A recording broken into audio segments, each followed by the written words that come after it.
Losing My Virginity, by Richard Branson. Introduction. Imagine this for a moment. You're suspended in a tiny metal box, thousands of feet above the jagged, snow-capped peaks of the Atlas Mountains.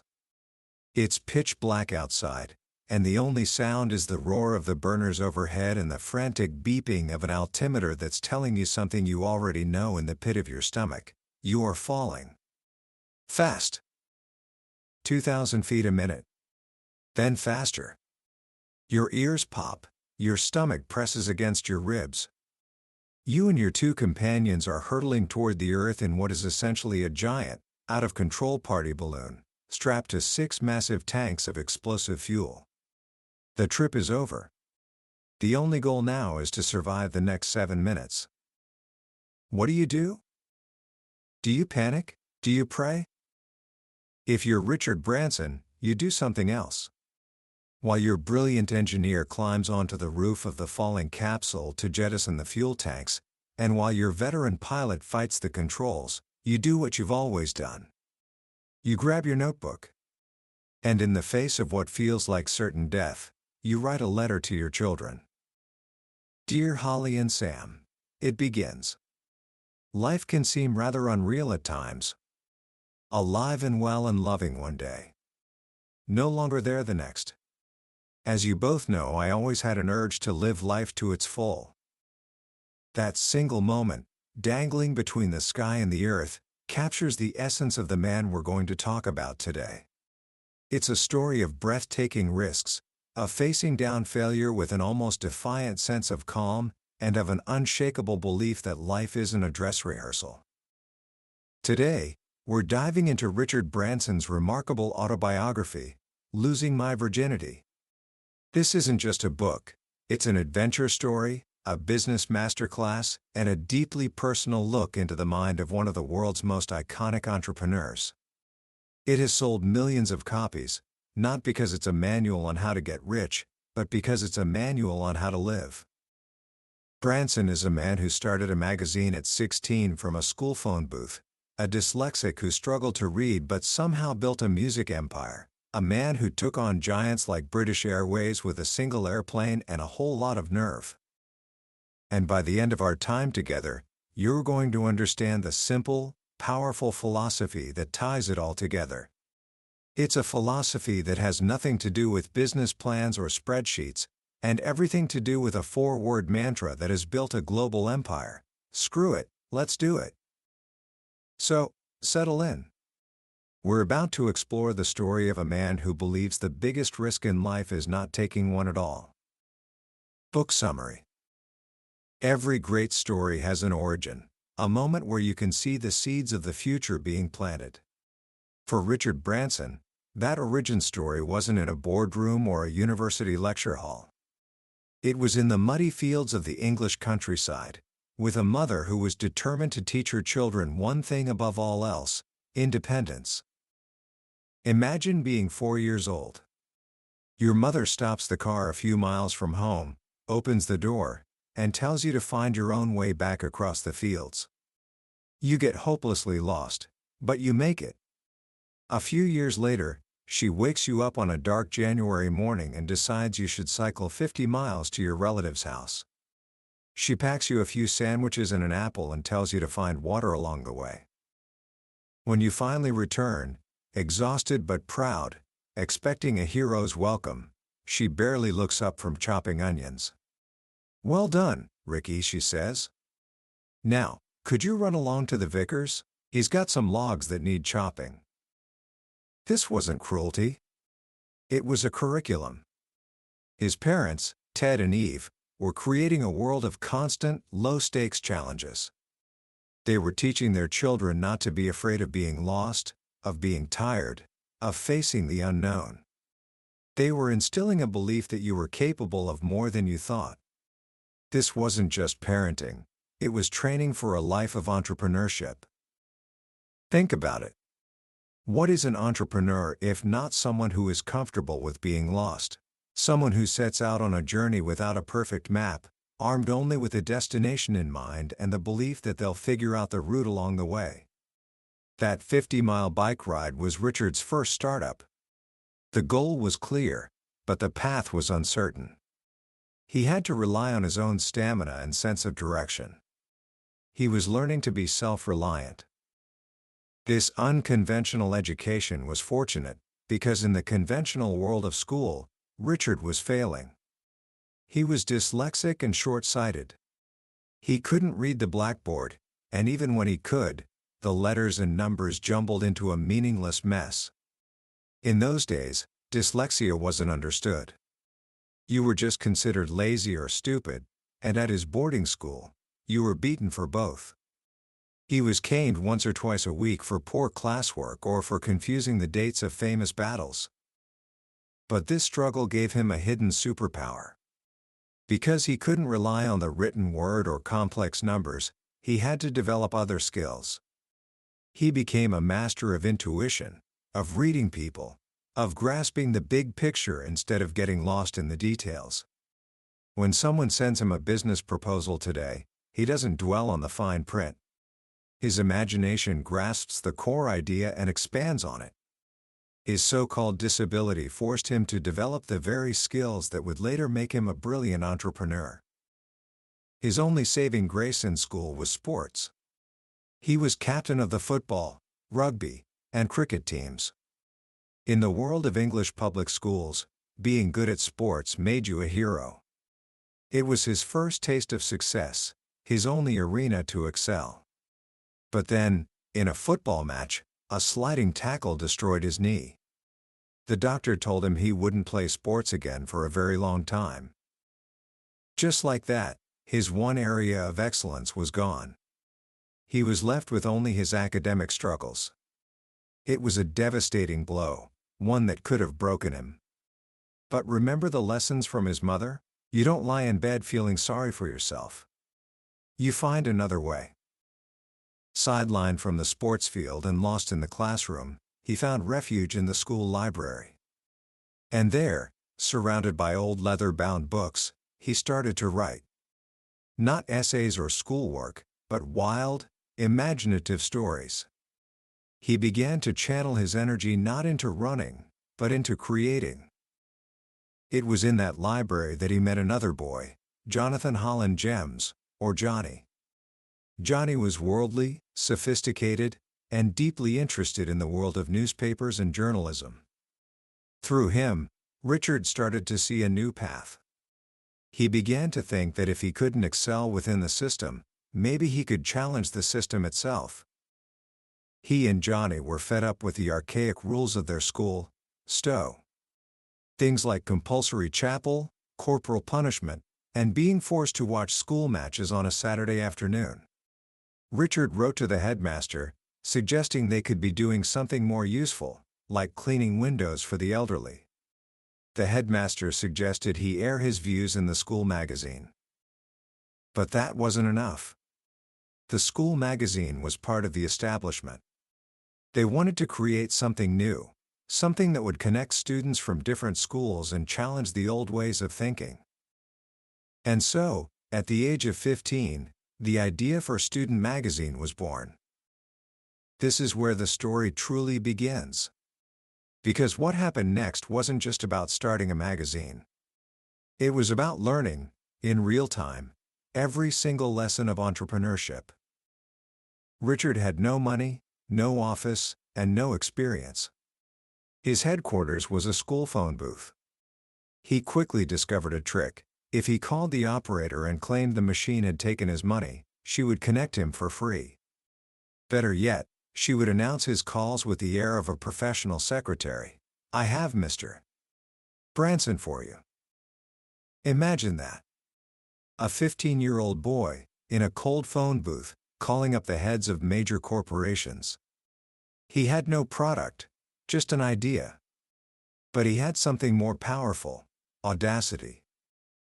He would call up Lloyd's Bank and tell them that their rival, National Westminster Bank, had just taken out a full-page ad. He'd call Coca-Cola and tell them Pepsi had booked a space, but the back cover was still free. He learned to speak fast, to pack his entire pitch into 5 minutes before the operator cut him off. He was too young, too naive to even consider failure. The absurdity of a schoolboy trying to sell advertising in a non-existent magazine never occurred to him. He was just doing it.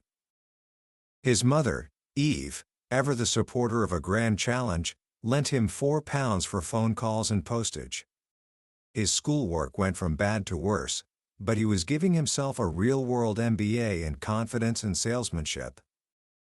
After a year of relentless calls and letters from that phone booth, he and Johnny finally had a breakthrough.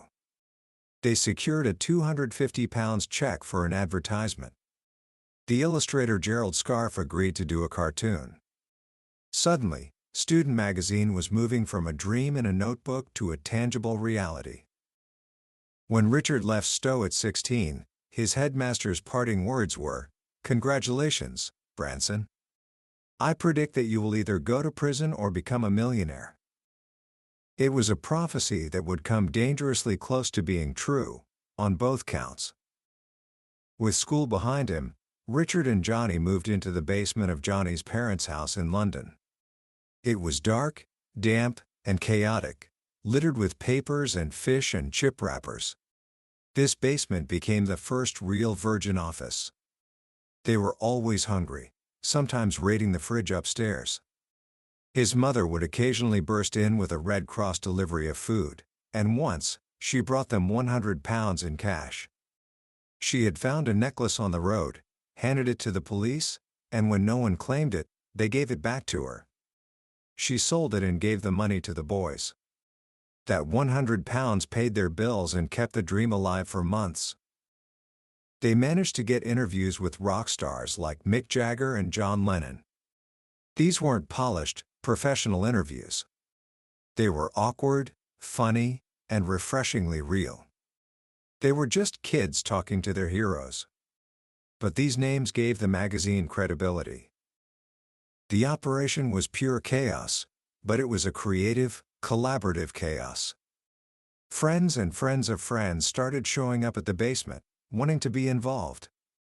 It became a commune, a squat, with everyone working for no money, living off cheap curries and a shared passion for what they were building. This was the birth of the Virgin culture. It was never about pinstripe suits and boardrooms. It was about a team of people having fun, believing in what they were doing, and working together to make something happen. Richard was becoming an entrepreneur by default. While Johnny and the others focused on the articles and the creative side, Richard was on the phone, selling ads, arguing with printers, and worrying about paying the bills. He was learning that a business, at its core, is a creative enterprise. "I can honestly say," he reflects, "that I have never gone into any business purely to make money. If that is the sole motive, then I believe you are better off not doing it. A business has to be involving, it has to be fun, and it has to exercise your creative instincts." Running Student was certainly fun. But it wasn't making money. The passion was there, but the cash flow was a constant struggle. As the dream of being a journalist started to fade, the reality of being a businessman took its place. Richard began to see the name Student not just as a magazine, but as a brand. He imagined a student travel company, a student bank, a whole range of services. He was already thinking bigger. But the magazine itself was floundering. And it was in this moment of near failure that another idea sparked. He noticed that everyone around him, all these young people, spent a huge amount of their money on one thing: music. They would buy the latest Bob Dylan or Rolling Stones album the day it was released, spending what was, for them, a small fortune. At the time, record shops were formal, unwelcoming places. You went in, you bought your record, you left. There was no passion, no sense of community. So Richard had an idea. What if they could sell records by mail order, through the magazine, but at a discount? The very first ad for mail-order records appeared in the final edition of Student. The response was overwhelming. The magazine might have been dying, but this new idea brought in a flood of cash, more than they had ever seen before. They knew they needed a new name for this business. Something that wasn't just for students. Something eye-catching. They sat around in their new office, the crypt of a church, brainstorming. One of the early favorites was slip disc. Then, one of the girls on the team leaned forward. "I know," she said. "What about virgin? We're complete virgins at business." Everyone laughed. It was perfect. It was cheeky, memorable, and true. On the spot, Richard decided, "Great. It's Virgin." And just like that, a global empire had its name.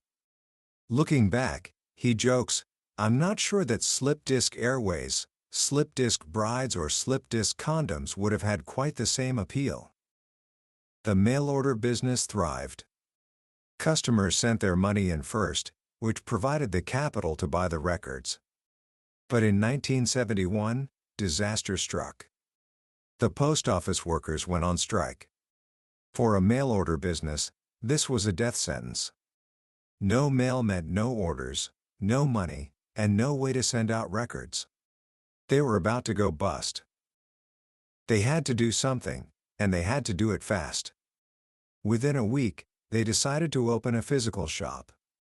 They found an empty space on the first floor above a shoe shop on Oxford Street. The owner, a gruff Greek man, was skeptical. "You'll never pay the rent," he said. "No, you're right," Richard replied, with that classic Branson charm. "We can't afford any rent. But we'll attract lots of people past your window and they'll all buy shoes."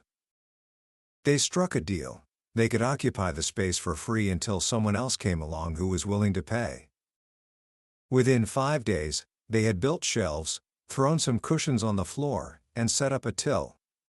The first Virgin record shop was born. But it wasn't just a shop. It was an extension of the culture they had built at Student. It was a place where people could meet, hang out, and listen to music together.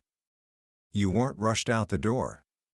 You were encouraged to stay, to chat, to discover new artists. On the first day, a queue 100 yards long formed outside. They were onto something big. They were connecting with customers in a way no one else was. While the big chains were formal and corporate, Virgin was cool, authentic, and cheap. The brand was starting to mean something.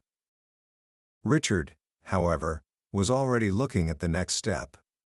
He saw that the real money in the music industry wasn't in retail. It was in the record companies themselves. And he noticed something else. Recording studios were as formal and unwelcoming as the record shops. Bands had to book rigid time slots, often recording right after breakfast. It seemed ridiculous to expect a rock and roll band to be creative on a 9-to-5 schedule. So he had another idea. What if he could create a recording studio in a big, comfortable house in the country, a place where a band could come and stay for weeks, record whenever they felt inspired, and feel completely at home? He found a beautiful old manor house near Oxford, called the Manor. The asking price was £35,000. He had no money. But he was relentless. He convinced the bank to give him a £20,000 mortgage. He asked his parents for an advance on a small trust fund. And for the final £7,500, he went to his Auntie Joyce. She had no children of her own and had always been devoted to him. To raise the money, she secretly remortgaged her own house. It was an incredible act of faith. "What's money for, anyway?" she told him. "It's to make things happen." With the manor secured, the pieces of the Virgin Empire were starting to fall into place. They had the retail shops. They had the recording studio. The next logical step was a record label. And the very first artist they wanted to sign was a shy, young session guitarist who had been working at the Manor. He had given them a demo tape of his own music, a long, instrumental piece he had recorded himself by laboriously overdubbing dozens of different instruments. Every record company in London had turned him down. His name was Mike Oldfield. They offered him a contract, retyping a standard deal from another label and simply swapping out the names. They gave him £20 a week to live on while he recorded, deducting it from any future royalties they all secretly thought would never materialize. No one believed this complex, wordless music would ever sell. But they loved it. And they believed in him. It took Mike over a year to record his masterpiece. It was a fantastically complicated process, with over 2,300 different recordings woven together. He played more than 20 different instruments himself, from guitars and organs to a glockenspiel, a mandolin, and something he called tubular bells. In May 1973, Virgin Music released its first album, Mike Oldfield's Tubular Bells. The problem was, no one would play it. Radio stations were dominated by 3-minute pop singles. There was no room for a 45-minute instrumental piece. For 2 weeks, the album was dead in the water. Then, Richard invited the legendary BBC radio DJ John Peel over to his houseboat for lunch. After they ate, he put on Tubular Bells. Peel was amazed. "I've never heard anything like it," he said. Later that week, everyone from Virgin gathered around the radio on the houseboat. John Peel's laconic voice came on the air. "Tonight," he said, "I'm not going to play a whole lot of records. I'm just going to play you one. It's called Tubular Bells. I've never heard anything like it in my life. You'll never forget this." He played the entire album. The next day, the phones rang off the hook. Orders flooded in from record shops across the country. Tubular Bells entered the album charts, and by August, it was number 1. It went on to sell over 13 million copies. The gamble on a shy, unknown artist and his strange, beautiful music had paid off in a way no one could have imagined. It made Virgin a major force in the record industry. But the success came with a cost. Mike Oldfield, the genius behind the music, couldn't cope with the fame. He became a recluse, refusing to perform or do any promotion. The pressure of sudden, massive success was devastating for him, and Richard had to learn to live with the responsibility of that. With the money from Tubular Bells pouring in, Virgin began to sign new bands. But they were in danger of being seen as just Mike Oldfield's label, a hippie label. And then, in 1976, a new sound began to emerge from the backstreet pubs of London. It was raw, angry, and aggressive. It was punk rock. Richard heard a song one day that was so powerful, so unlike anything he'd ever heard, that he ran downstairs to his cousin Simon Draper, who ran the record label. "What was that?" he asked. "It's the Sex Pistols," Simon said. "It's called Anarchy in the UK." They were signed to EMI, but Richard was determined to get them. A few days later, the Sex Pistols caused a national scandal by swearing on live television. The papers were outraged. And the phone in Richard's office rang at 7 a.m. It was the managing director of EMI. "I gather you're interested in signing the Sex Pistols," he said. What followed was a masterclass in manipulation by the band's manager, Malcolm McLaren. He played Virgin against other labels, got the Sex Pistols dropped by 2 major companies, collecting huge payouts each time, and built their reputation as the most shocking band in the country. Finally, with the Queen's Silver Jubilee approaching, and a new single called God Save the Queen ready to go, McLaren had run out of options. No one else would touch them. He finally came to Virgin. Virgin released God Save the Queen. It was banned by the BBC and every radio station in the country. It soared to number 2 in the charts, and was only kept from number 1 because the chart compilers excluded sales from shops like Virgin that were selling it in huge quantities. The more it was banned, the better it sold. Then came the album, Never Mind the Bollocks, Here's the Sex Pistols. The title alone was enough to cause outrage. The manager of Virgin's Nottingham shop was arrested under an obscure 1889 Indecent Advertisements Act. Richard called his lawyer, John Mortimer, who had defended him years earlier when the Student Advisory Center was prosecuted. They needed an expert to define the word bullocks in court. They found a professor of linguistics at Nottingham University who explained that the word was an old nickname for priests, and later came to mean rubbish because their sermons were often nonsensical. The professor then revealed his trump card in court by pulling down his polo neck to reveal a dog collar. He was also a priest. The case was dismissed. The Sex Pistols were a turning point. They put Virgin back on the map, shattering the hippie image and proving they could handle the most controversial acts in music. They made Virgin the cool label for the new wave of punk bands to sign with. But just as quickly as they exploded, the Sex Pistols imploded. After a disastrous American tour, the band fell apart. Johnny Rotten wanted to go solo. Sid Vicious was lost to drugs. The most notorious band in the world was gone. Virgin had survived. They had Mike Oldfield, a stable of credible artists, and now, a reputation for being at the cutting edge. But the music industry is a fickle beast. By 1979, a recession hit. Record sales dropped for the first time in 20 years. The Virgin shops were losing money. The record label was struggling to find its next big hit. The group was in trouble.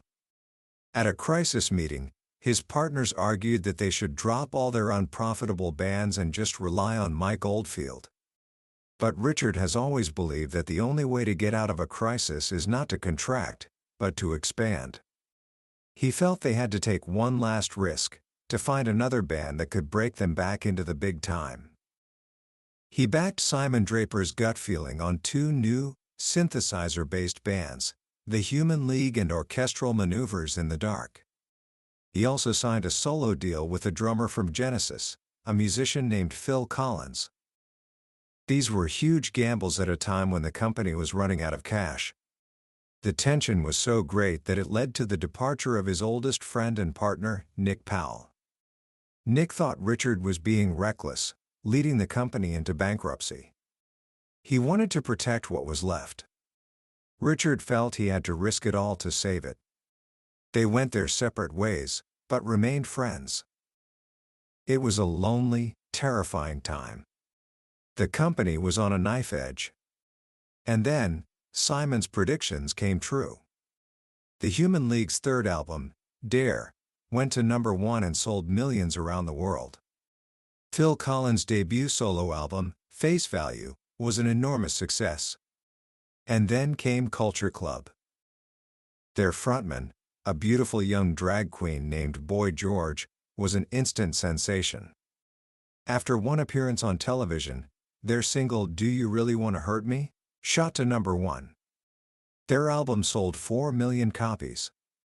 Their next single, Karma Chameleon, was the top-selling single of 1983, reaching #1 in over 30 countries. Once again, from the brink of collapse, Virgin's fortunes were transformed. The cash was pouring in. From a £900,000 loss in 1980, they made a profit of £11 million in 1983. With money in the bank for the first time, Richard's mind began to wander. He needed a new challenge. He had proven himself in the music world. Now, he wanted something bigger. In February 1984, a young American lawyer called him with a proposal. An airline called Laker Airways had gone bust, and the route from London's Gatwick Airport to New York was vacant. Was he interested in starting an airline? It was an insane idea. He knew nothing about aviation. His partners were horrified. "You're a megalomaniac, Richard," Simon Draper told him. "You go ahead with this over my dead body." But Richard was captivated. He did his own kind of market research. He tried to call the only other cheap airline flying the route, People Express. The line was constantly engaged. He reasoned that either they were so poorly managed that they'd be an easy target, or they were so in demand that there was room for competition. Either way, it was a green light. That continual engaged tone, more than anything else, convinced him to do it. He sought advice from the one man who knew the risks better than anyone, Sir Freddie Laker, the man whose airline had been crushed by the big players. Freddie gave him stark warnings about the ruthless competition he would face from British Airways. "They destroyed my financing," he said. "If you ever get into trouble, sue them before it's too late." Richard negotiated a deal with Boeing to lease a single, second-hand 747 jumbo jet for 1 year. His plan was simple. Dip a toe in the water. If it didn't work, he could return the plane and cut his losses. It was all about protecting the downside. The launch was set for June 1984, just 4 months away. It was a virtually impossible timetable. 3 days before the inaugural flight, during a final test flight with a CAA official on board, disaster struck. The plane flew into a flock of birds. There was a loud bang, a flash of flames, and black smoke poured from one of the engines. The engine was destroyed. Because they didn't have their license yet, it wasn't insured. They had to pay £600,000 for a new one, overnight. The company's overdraft with Coutts Bank was pushed to its limit. The inaugural flight itself was a chaotic, 8-hour party across the Atlantic. But when Richard returned to London, exhausted, he found his bank manager sitting on his doorstep. The bank was bouncing their checks. They were pulling the plug. In a rare fit of anger, Richard threw the man out of his house.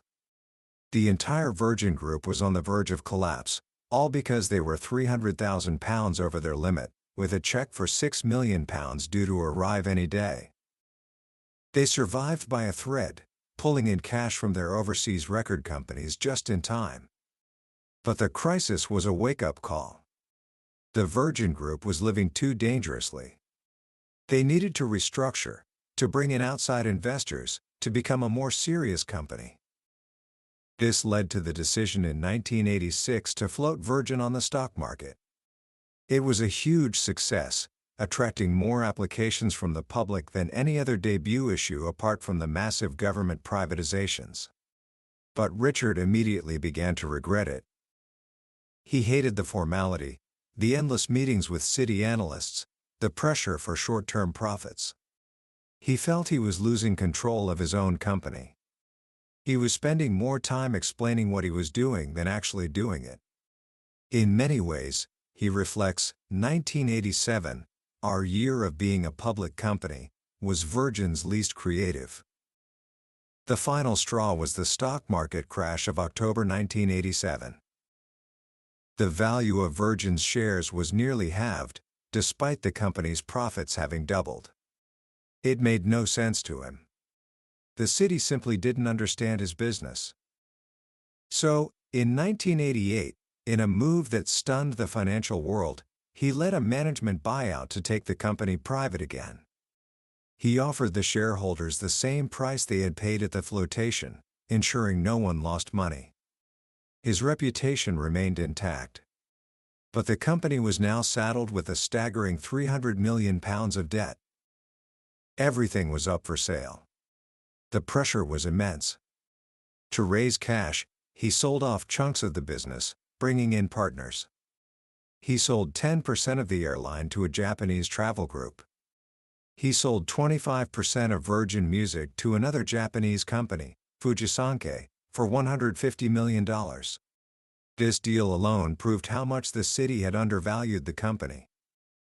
But the biggest battle of his life was just beginning.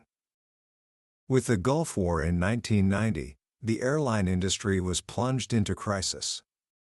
Fuel prices doubled, passenger numbers plummeted. Virgin Atlantic, still a tiny airline, was losing £1.5 million a day.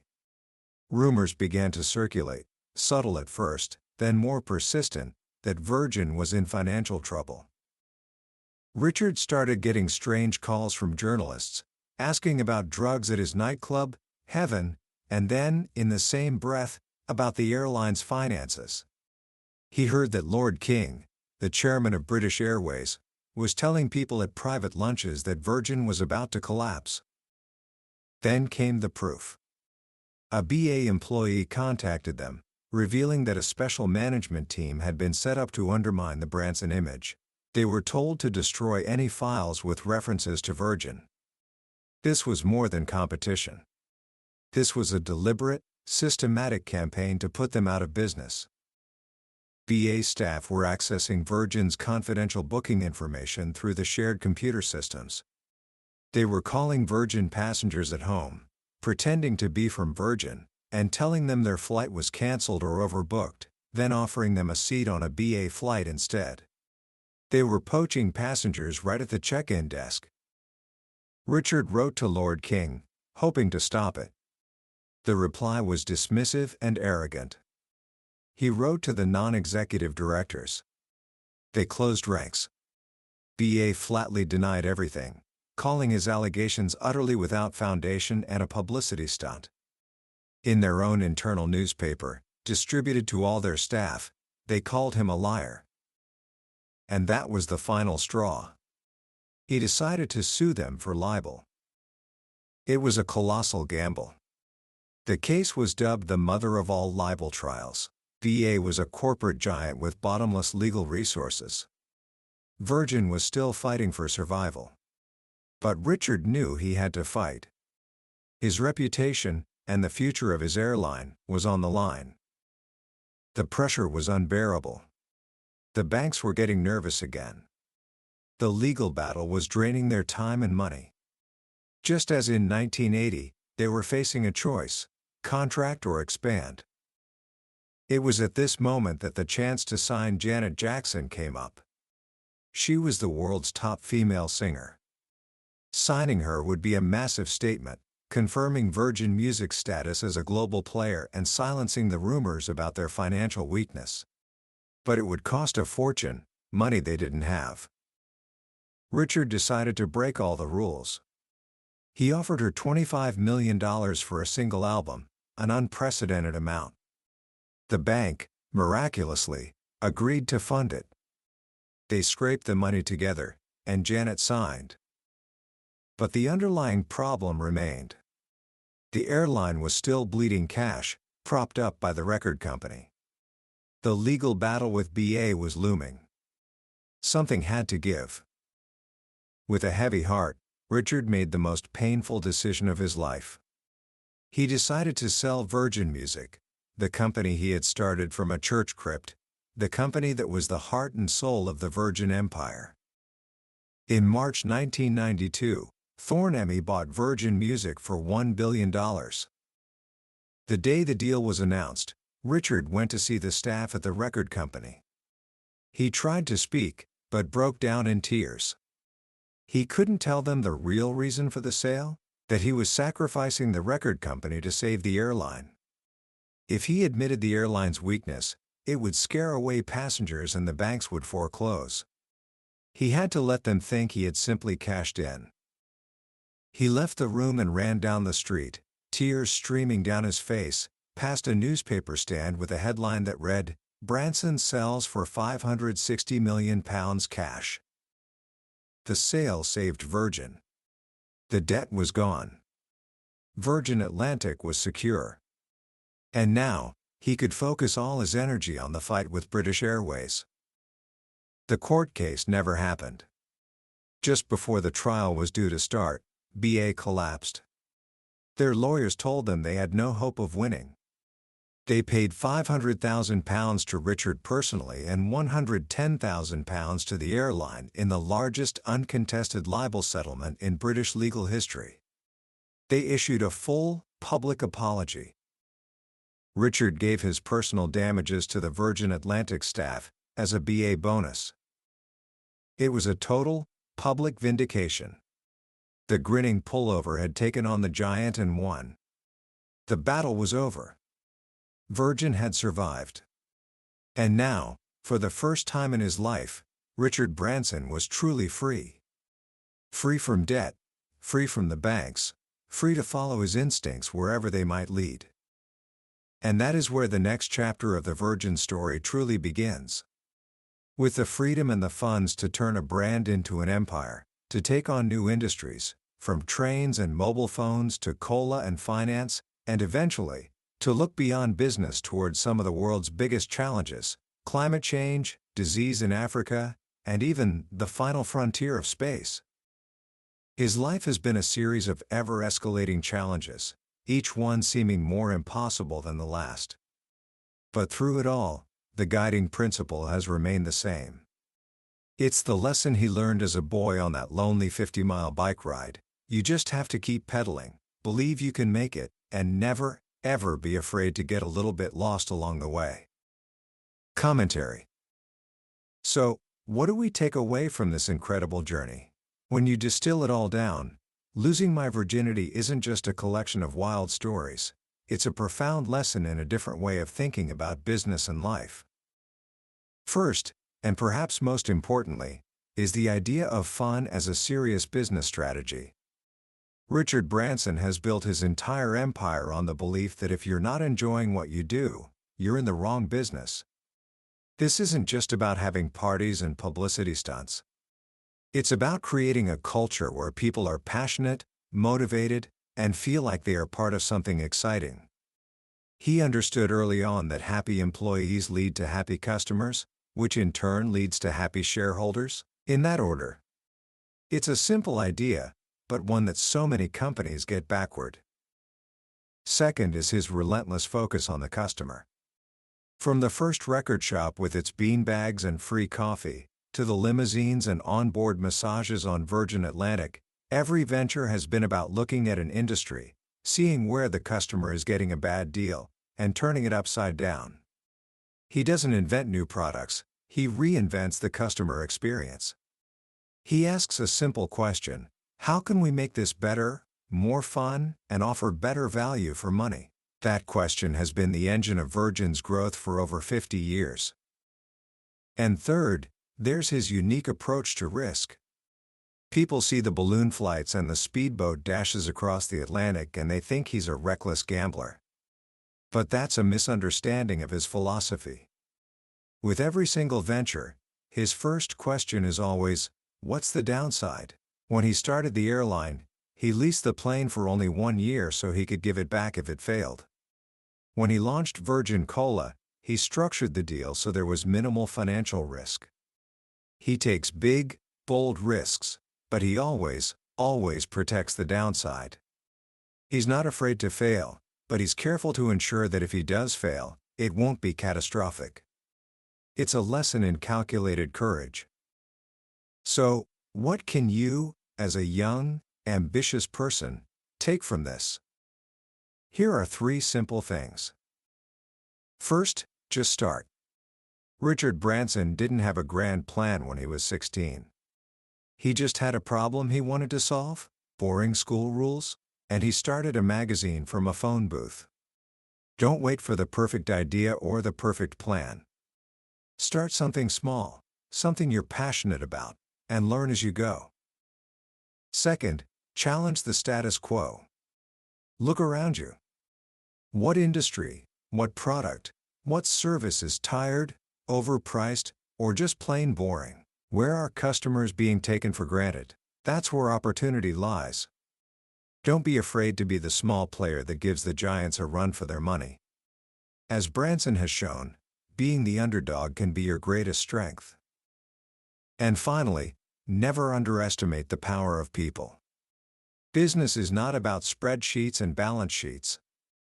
It's about relationships. Treat your staff like gold.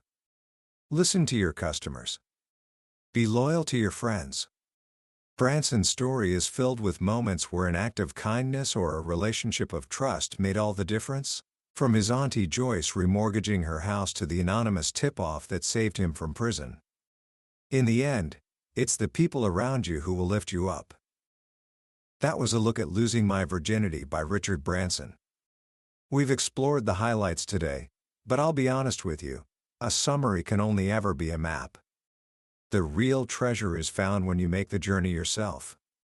The book is filled with so many more details, hilarious anecdotes, and moments of profound insight that we just couldn't cover. This summary is designed to help you decide if this story is one you want to spend more time with. If anything we've talked about today has sparked a fire in you, if it's made you think differently about what's possible, then I truly encourage you to pick up a copy. Reading it isn't just learning, it's an experience that can genuinely change the way you see your own potential. The link is in the show notes. Also, if you found this summary valuable, please hit that like button and subscribe. It tells us we're on the right track, and it ensures you won't miss our next journey into another life-changing book. Let's keep growing together.